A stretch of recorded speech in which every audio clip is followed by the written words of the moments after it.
It's up your heart Thank you so much for your support เสียงปรบมือเป็นกำลังใจที่สำคัญมากๆกับซุปเปอร์สตาร์ของเราเลยครับคุณผู้ชมไปต่อที่ซุปเปอร์สตาร์คู่ต่อไปครับรับห่วงในน้ำ For this action they will show you captain love in the world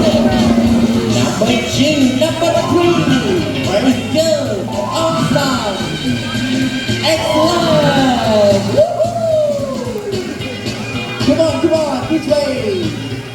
and please give them applause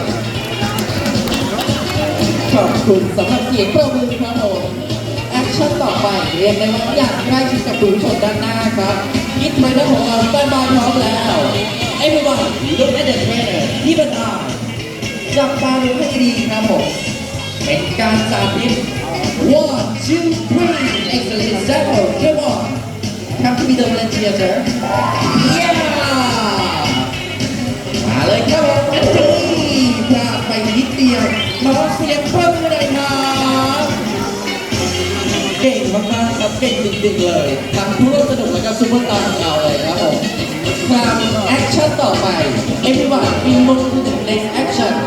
they will show you how to balance each one on their mouth เป็นการบาลานซ์ลูกบอลชายหาดโดยปลายปากนั่นเองครับผมขนาดต่างกันทั้งเล็กทั้งใหญ่แบบนี้ไม่เป็นปัญหากับซุปเปอร์สตาร์ของเราเลยมาแล้วครับใครจะถึงก่อนมาเร็วอีกสักหนึ่งครั้งตั้งหลักดีครับผมมาแล้วอีกนิดเดียวชิงเกิลดูตาม